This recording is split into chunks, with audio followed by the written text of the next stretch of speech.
studying in UBS Pune from 2004 to 2008. We had many weekend ministry teams over there. जब मैं पुणे में पढ़ रहा था 2004 से 8 तक, तो वीकेंड में मिनिस्ट्री टीम्स थी जो अलग अलग चर्चेस में जहाँ पे सेवा करने के लिए सबको जाना पड़ता था, स्टूडेंट्स को. Then there was one team that was assigned to the red light area of Pune. और एक ऐसी टीम थी जो पूना का जो रेड लाइट एरिया वहाँ पे उस टीम को जाना होता था. इट इज कॉल्ड बुधवार पेट. जो पुणे के बारे में जानते हैं उस जगह का नाम है बुधवार पेट. बुधवार पेट houses India's third largest red light area district, and it is estimated that it contains about 700 brothels and 5,000 prostitutes. जो बुधवार पेट है वो तीसरा हिंदुस्तान का सबसे बड़ा रेड लाइट एरिया है, और ये अंदाजा है कि वहाँ पे करीबन 700 वैश्यालय हैं और करीब 5,000 देह व्यापार वाली स्त्रियां वहाँ पे काम करती हैं. We had to organize a program for the children. हमारा काम था उनके बच्चों के लिए, उन महिलाओं के बच्चों के लिए एक प्रोग्राम का आयोजन करना था. And some of these children were HIV positive. कुछ बच्चे उसमें से HIV positive भी थे. The whole time we were there, I was not part of the regular team, but that one trip I was required to go because they needed someone to do the videography, and they asked me to do the videography. Otherwise, the ladies team would go. वहाँ पे महिलाओं की team जाती थी, लेकिन उस दिन videography करनी थी, इसलिए मुझसे कहा गया था कि आप साथ में जाइए. The whole time I was there, I felt such a demonic, uneasy vibe in that whole area. जब मैं उस जगह पे था, मुझे एक शैतानी जैसे ताकतें होती हैं, उनका एक अनुभव उस पूरे स्थान पे हो रहा था. Very uneasy. It was suffocating, जैसे वहां पे दम घुट रहा था. Most sex workers have a very hard life. जो देह व्यापार में महिला हैं, उनका जीवन मैंने देखा बहुत सख्त, कठोर जीवन. And how they landed up in all this would unfold such heartbreaking stories that you cannot imagine. और कैसे इनमें से अधिकतर महिलाएं कैसे उस जगह पे पहुंची, अगर आप उन कहानियों को जानेंगे आपका हृदय टूट जाएगा, और आप सोच भी नहीं सकते कि महिलाएं कैसे उन जगहों पे पहुंची. What do you think is the spiritual state of the woman, of such women? ऐसी स्त्रियां जो यहाँ पे काम करती हैं, इनका आत्मिक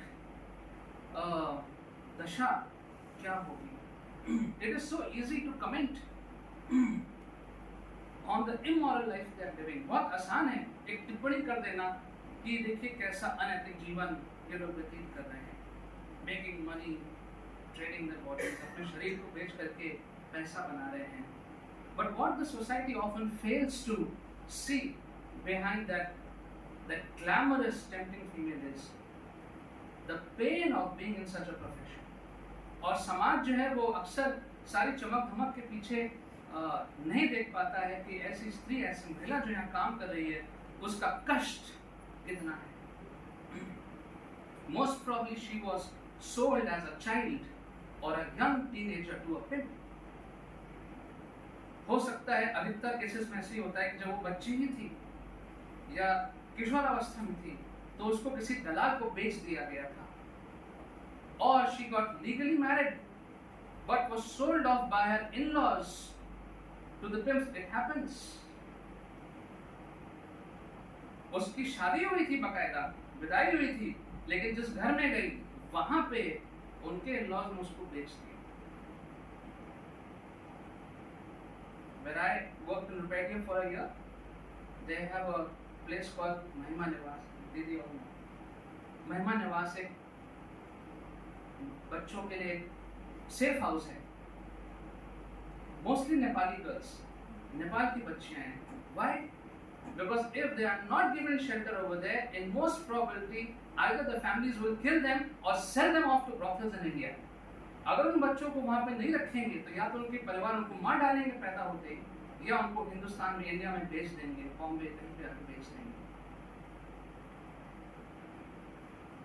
And so such a woman would want to leave but is threatened with her life. ऐसी महिला यहाँ से निकलना चाहेगी, छोड़ना चाहेगी, लेकिन उसके जीवन को बिल्कुल जान की धमकी देकर के उसको रोका जाता है. And even if a sex worker willingly came into this world of flesh trade, what kind of life is she going to have? और अगर कोई अपनी इच्छा से भी कोई महिला ऐसे व्यापार में आ भी जाती है, तो कैसा जीवन को व्यतीत कर रही होगी? Many men would try to use her body, but no one to love her. बहुत से पुरुष जो उसका शरीर का उपयोग तो करेंगे या दुरुपयोग में कहूँगा, लेकिन प्रेम कोई नहीं करेगा. Many men, many who pretend to be concerned for her, but have only empty words. बहुत लोग जो सहानुभूति जताएंगे, लेकिन शब्द उनके सारे खाली होंगे. And at the end of the day, this woman sits broken, bruised, helpless, and with a guilty conscience, pricking her all the time. और अंत में ये ऐसी महिला जो स्त्री है वो टूटी हुई, चोट खाई हुई, असहाय और शायद एक अपराध बोध की भावना से उसका जीवन व्यतीत हो रहा है. Such a woman in our passage finds out the schedule of Jesus.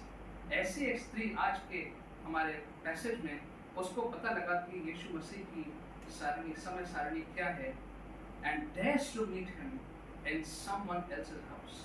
और उसने इतनी हिम्मत जुटाई कि किसी दूसरे के घर में जाके वो यीशु से मिलना चाहती है. And she cries uncontrollably, washes the feet of Jesus with her tears, and then wipes his feet with her hair. माँ जाती है और अनियंत्रित तरीके से वो रोती है, इतना रोती है, इतने आंसुओं से कि यीशु के पैर धुल जाते हैं, और फिर वो अपने बाल से यीशु के पैरों को पोंछती है. Then pours an expensive perfume on his feet and kisses his feet in worship. और फिर उसके पैरों को पोंछ के उस पे बहुत महंगा इत्र लगा के और फिर वो उसके पैरों को चुम्बन देती है और आराधना के रूप में. And the Holy of Holies, Son of God, sinless man Jesus, allows this woman to go. और अति पवित्र परमेश्वर यीशु मसीह परमेश्वर का पुत्र इस बात की अनुमति देता है and says to her, your sins are forgiven. और उस स्त्री से कहता है कि तुम्हारे पाप क्षमा. Simon the Pharisee, I want to emphasize that Simon the Pharisee, Simon is a very common name at that place. Simon the Pharisee, ये Simon जो फरीसी है, he is alarmed and finds it very objectionable. उसको वो चौकन्ना हो गया और उसको लगा कि ये बात तो ठीक नहीं है. This is a scandal.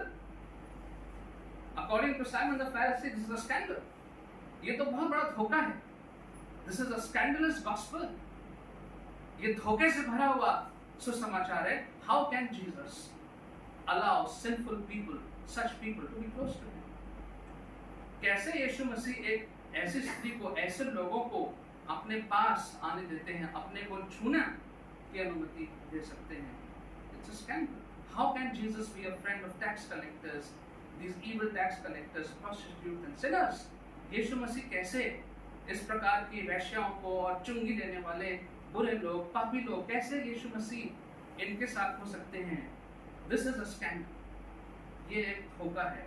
God is supposed to be close to the religious and punish the sinners. That's what he was thinking. कि परमेश्वर को तो जो धर्मी लोग हैं, उनके पास होना चाहिए और पापियों को तो सजा देना चाहिए. It was very hard for the Pharisee, for all Pharisees for that reason, to understand this. जो यीशु ने किया, ना केवल यहाँ और स्थानों पर भी जो यीशु ने किया, वो फरीसियों के लिए समझना बहुत मुश्किल था.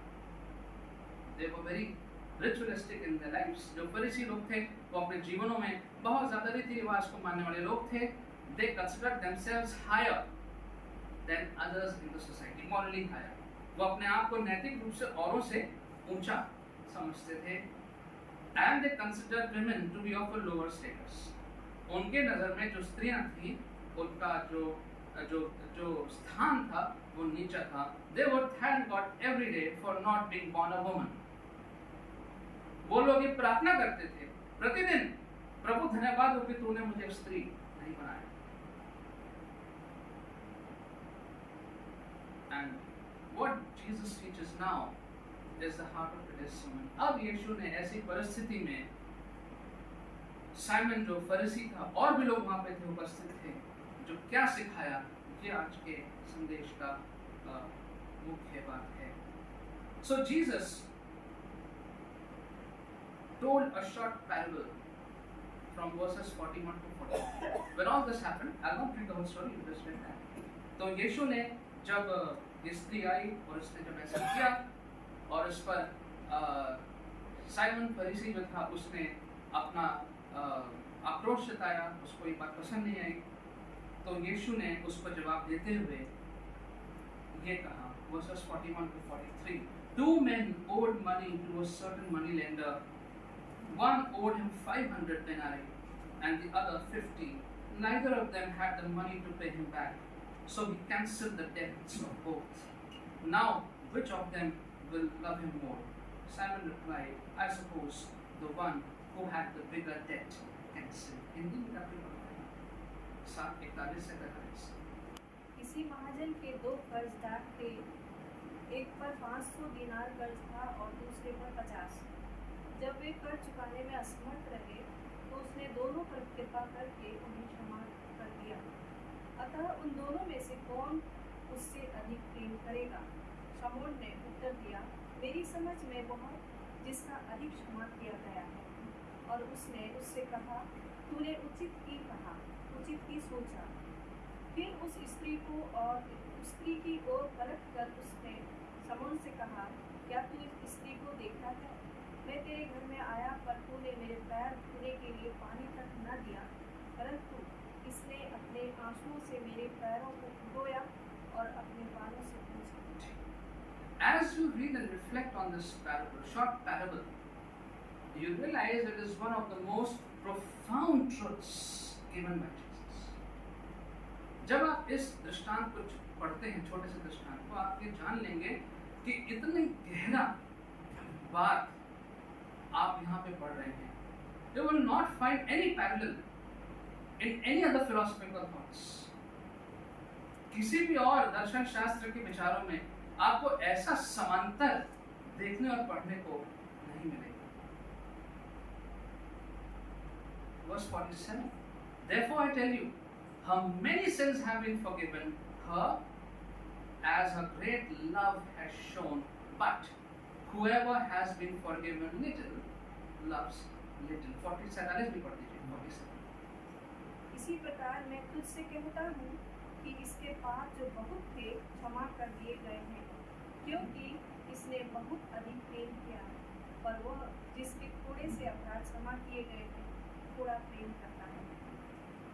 But before Jesus gave this profound thought in verse 47, he made Simon the Pharisee realize the difference between his heart and the heart of this woman.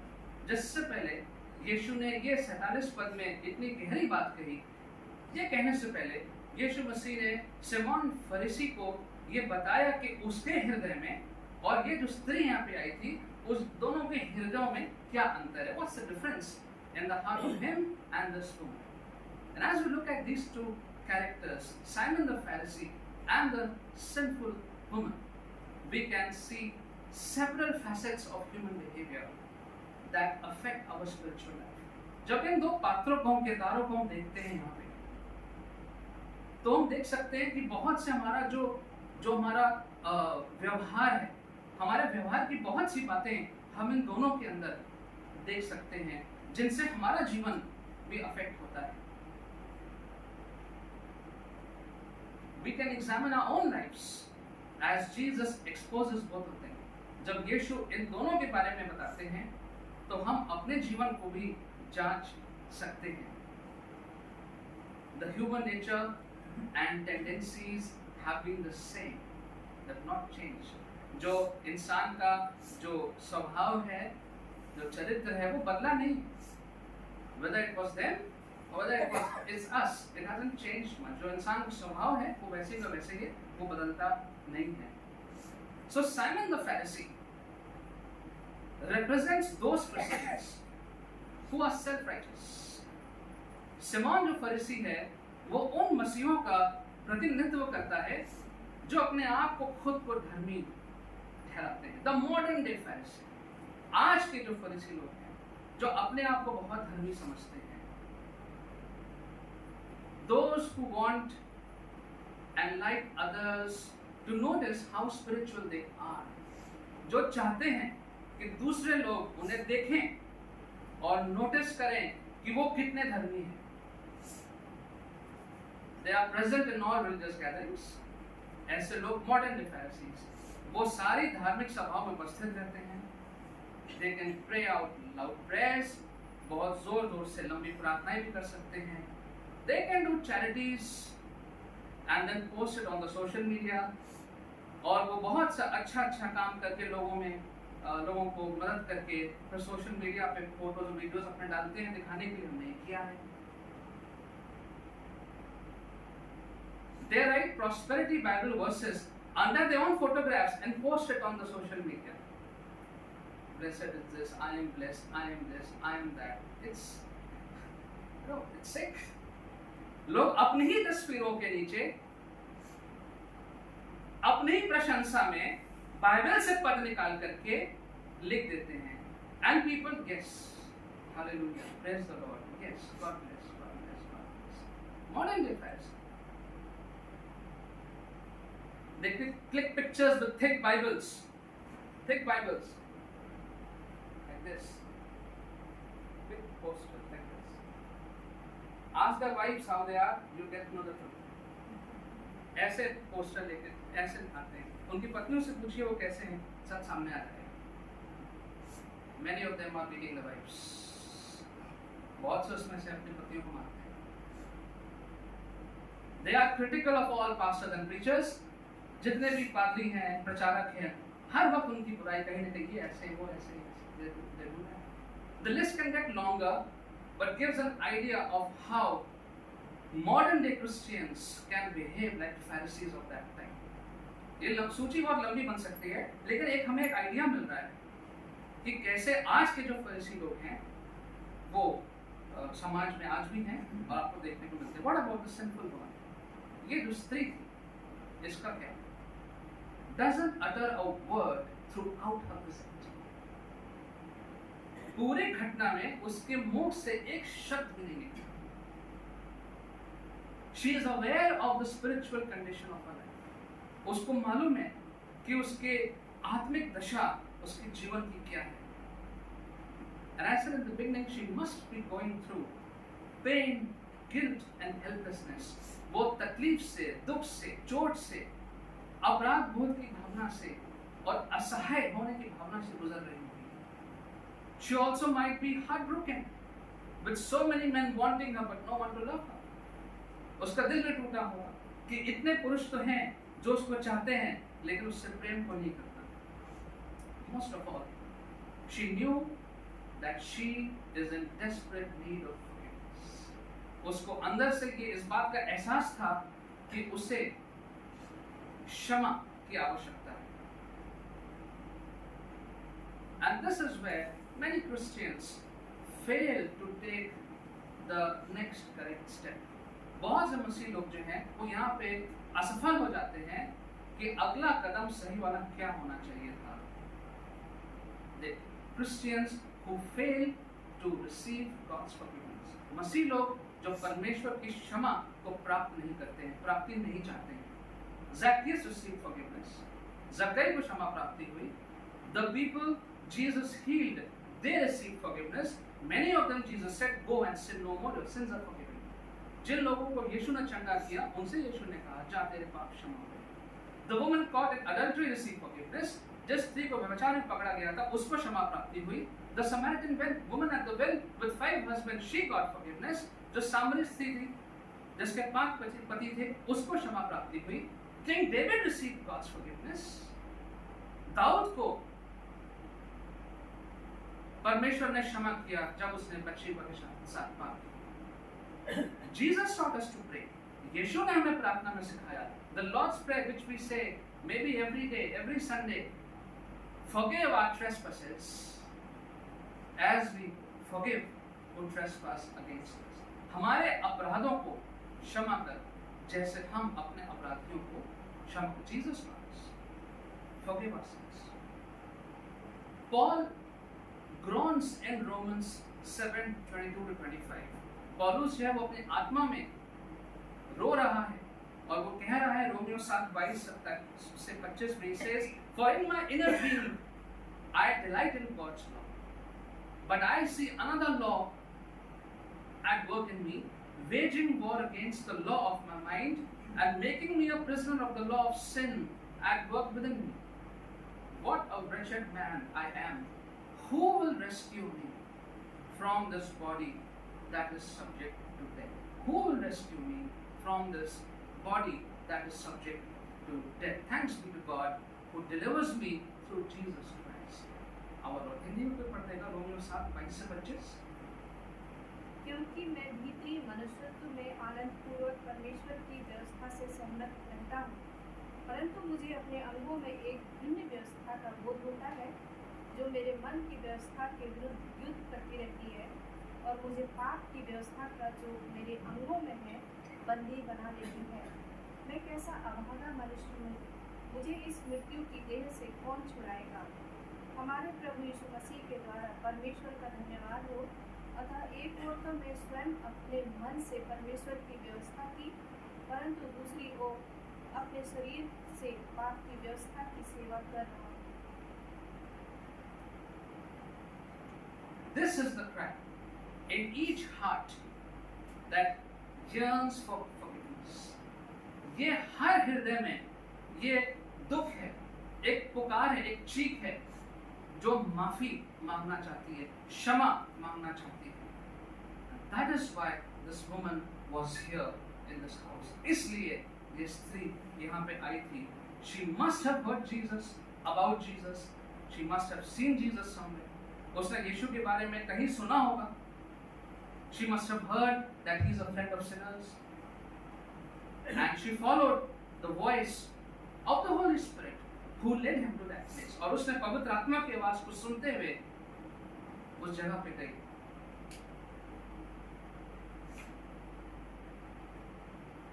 She did not ignore the cry of her heart. जो उसके हृदय में जो चीख उठ रही थी, उसने उसको नजरअंदाज नहीं किया. उसने उसको उसके पीछे पीछे गई.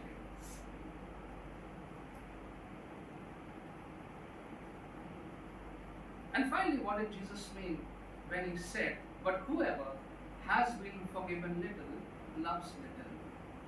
कि जिसके कम क्षमा हुए हैं, वो कम प्रेम करता है.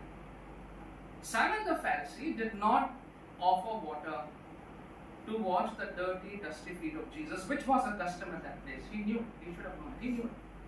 जो वहाँ का रीति रिवाज था, the roads were dusty, people walked, पैर गंदे हो जाते थे धूल मिट्टी से, और जो भी आता था आपके घर में मेहमान, उसके पैरों को धुलाने का रिवाज था. Simon the Pharisee did not offer water to Jesus. Jesus pointed out. Simon ने उसको पानी नहीं दिया पैर धोने के लिए. He did not greet Jesus with a holy kiss, which was a Jewish custom. उसने यीशु को का स्वागत में आलिंगन नहीं किया, जो वहाँ का रीति रिवाज था. He did not anoint the head of Jesus with oil. उसने यीशु के सर को तेल से अभिषेक नहीं किया था, which was an act of honor towards kings, prophets and God servants. परमेश्वर के सेवक, राजा, नबियों के प्रति उनका सर पे अभिषेक किया जाता था. ये उसने नहीं किया. Why didn't he do all this? क्यों उसने ऐसा नहीं किया? Because he did not love Jesus. क्योंकि वो यीशु से प्रेम नहीं करता था. He opened his home, but he did not open his heart. उसने अपना घर तो खोल दिया, लेकिन अपना हृदय उसने यीशु के लिए नहीं. Do you find yourself in a similar situation sometimes? क्या ऐसी परिस्थितियों में कभी हम अपने आप को पाते हैं? You have opened your home to Jesus. आपने अपना घर परमेश्वर के लिए खोल दिया है. You have opened your wallet to Jesus. आपने अपना बटुआ यीशु के लिए खोल दिया है. You devote a lot of time to service. परमेश्वर की सेवा के लिए बहुत समय भी आप देते हैं. But have you opened your heart to Jesus? लेकिन क्या अपना हृदय यीशु के लिए खोला है कि नहीं? If you have, then the first thing that you need is forgiveness. अगर खोला है तो सर्वप्रथम बात जो हमें आवश्यकता है वो है क्षमा की. The more we acknowledge our sinfulness to God, the more He forgives. The more He forgives, the more we love Jesus. जब हमें इस बात का एहसास होता है कि हम पापी, हमारा स्वभाव पापी है और हम उस पापी स्वभाव को परमेश्वर के सामने रखते हैं और इस बात को मानते हैं, तो हमें और क्षमा प्राप्ति होती है. और जब और क्षमा प्राप्ति होती है तो हम प्रभु यीशु मसीह से और प्रेम करते हैं, और प्रेम करते हैं. And the more we love Jesus, the more we will serve Him. और जितना यीशु से और प्रेम करेंगे उतना यीशु की सेवा भी करेंगे. It's all connected. You miss one link and you miss the point. इसमें से कोई भी एक कड़ी अगर हमसे छूट जाएगी तो जो पूरी बात है उससे हम वंचित रहेंगे. So this sinful woman, on the other hand, sought forgiveness. ये जो स्त्री है, इसने चुनाव किया कि मैं क्षमा को प्राप्त करूंगी. And after her experience of forgiveness, I believe it must have begun even before she entered the house. वो घर में घुसने से पहले ही उसको इस बात का एहसास मेरे ख्याल से होने लगा होगा कि वो क्षमा प्राप्ति की ओर जा रही है, कि उसको क्षमा चाहिए. And it led her to weep. वो रोने लगी वहां पे आके. And weep so much that the feet of Jesus were washed. इतना रोई, इतने आंसुओं से रोई कि प्रभु यीशु मसीह के पैर की सारी गंदगी धुल गई. And then he used her hair to clean that dirt. और फिर वो धुले हुए पांव को पोंछने के लिए उसने अपने बालों का प्रयोग किया. And anointed Jesus with expensive perfume. और यीशु के पैरों पर इतना महंगा अच्छा इत्र लगा. And you see, friends, when we are touched by God, when we are touched by Jesus, this is the natural outcome in our spiritual lives. जब परमेश्वर हमें छूते हैं, जब अपने आप को हम प्रभु के हाथों में सौंपते हैं, क्षमा की प्राप्ति करते हैं, तो उसके बाद उससे ये प्रेम स्वाभाविक है, उसकी सेवा करना स्वाभाविक है. This woman did not feel any embarrassment. उसको बिल्कुल भी बुरा नहीं लगा. She did not think of what the people will think. उसने ये नहीं सोचा कि लोग क्या कहेंगे. And the tears that flowed are a sign. No words. There are no words over here. She didn't utter a single word. एक शब्द भी नहीं बोला. But her tears and her gesture of being at the feet of Jesus, wiping his feet with her own hair, probably dirtying them in the process, shows how this woman received her forgiveness. कि उसने अपने बालों से उसके पैरों को साफ किया, अपने आंसुओं से कितने आंसू बहाए होंगे. And all the tears she was shedding, they all were speaking in that gathering. एक एक आंसू जो उसके गिर रहे थे वो वहां पे बोल रहे थे उसके बारे में. And she received that forgiveness.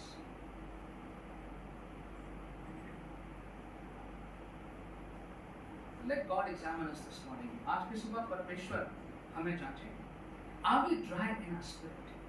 क्या अपनी आत्मा में हम सूखे हुए हैं? Do you think I'm doing fine? I don't need any forgiveness. मैं बिल्कुल ठीक हूँ. मेरे अंदर कोई प्रॉब्लम नहीं है, कोई समस्या नहीं है, मुझे कोई क्षमा प्राप्ति की आवश्यकता नहीं. In fact, many people are appalled when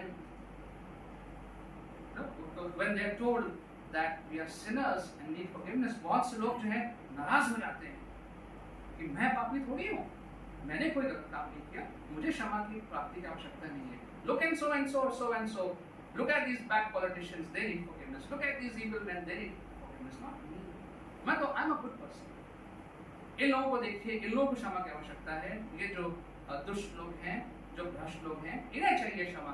मुझे थोड़ी चाहिए. मैं तो अच्छा व्यक्ति हूँ. I don't need forgiveness. So let's ask ourselves. I hope that sort of a thought is not in us. मेरी आशा है कि ऐसे विचार हमारे अंदर ना हो. Let's ask ourselves, have we opened our hearts to Jesus? क्या हमने अपना हृदय यीशु के लिए खोला है कि नहीं खोला है? Like this woman did. And many people who came to Jesus and were touched, they opened their hearts. जब उन्होंने अपने हृदय को खोला, तब उन्हें क्षमा प्राप्ति हुई.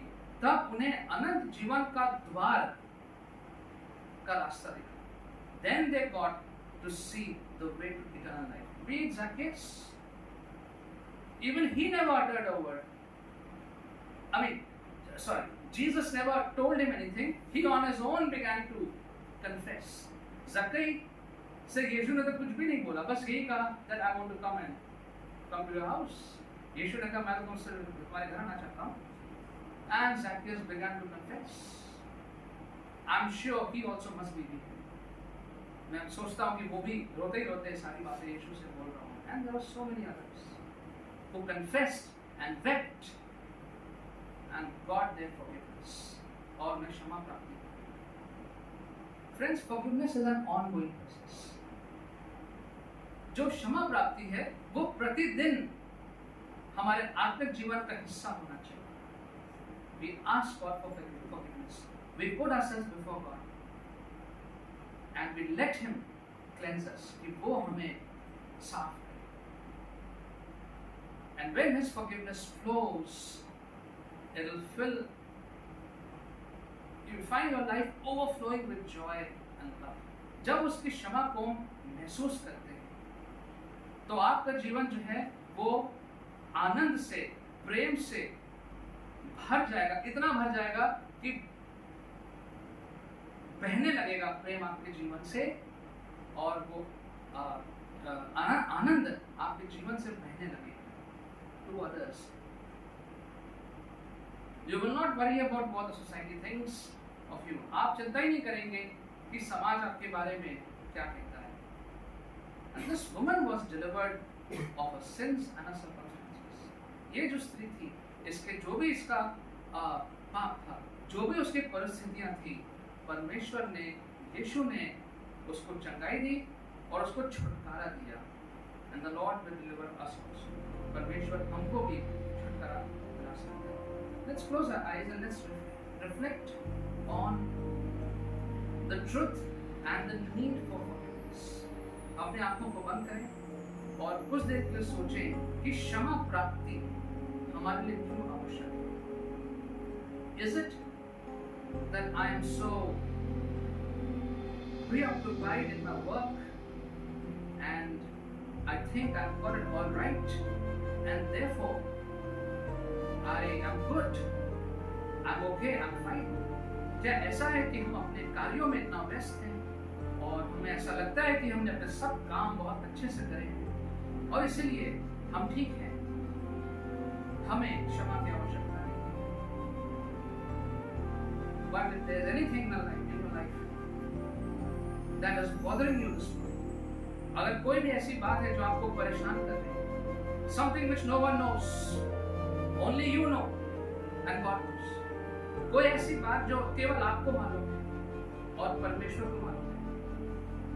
And you're living with some guilt, you're living with some unforgiven sin, living with something that is making you scared. Then see what this woman did and what Jesus did. अगर कोई भी ऐसी बात है जिससे आप डरे हुए, घबराए हुए, परेशान हैं, पुरानी बात जो आपको परेशान करती है, अपराध बोध का अनुभव कराती है बार बार, तो आप स्त्री को देखें, इसने क्या किया और फिर यीशु ने कैसे उसको क्षमा किया. डोंट पोस्टपोन इट, उसको टालिए मत. Give it to the lord and be free of guilt, be free of whatever is bothering you. Yeshu को दे करके छुटकारा पाइए और उस अपराध बोध की भावना के साथ एक क्षण भी और आगे जीवन बिताने का आवश्यकता। Thank you Lord for your word. Thank you Lord for being so kind and loving and understanding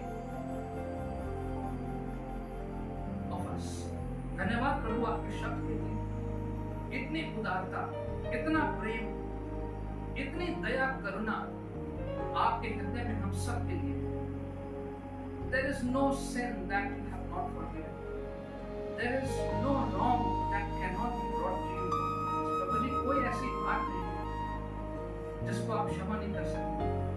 Help us Lord today to run to you and not try to solve and sort everything on our own. We will not be able to. प्रभु जी, हम आपके पास आ जाएं, अपने जीवन की परिस्थितियों को लेके आ जाएं, जहाँ पे हम गलत हैं, जहाँ पे हम असहाय हैं, जहाँ हमें क्षमा चाहिए प्रभु, वो हम सब का सब आपके सामने रखते हैं। Lord, we want to be forgiven more. प्रभु जी, हम चाहते हैं कि हमें और क्षमा प्राप्त हो। Lord, we want to love you more. हम आपसे और प्रेम करना चाहते हैं। Lord, we want to serve you.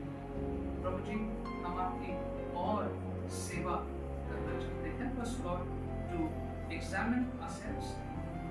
Help us Lord to pursue this matter with you and not let it just pass with the sun. इस बात को हम आपके साथ प्रार्थना में रखें और आपके क्षमा को प्राप्त करें। In Jesus' name.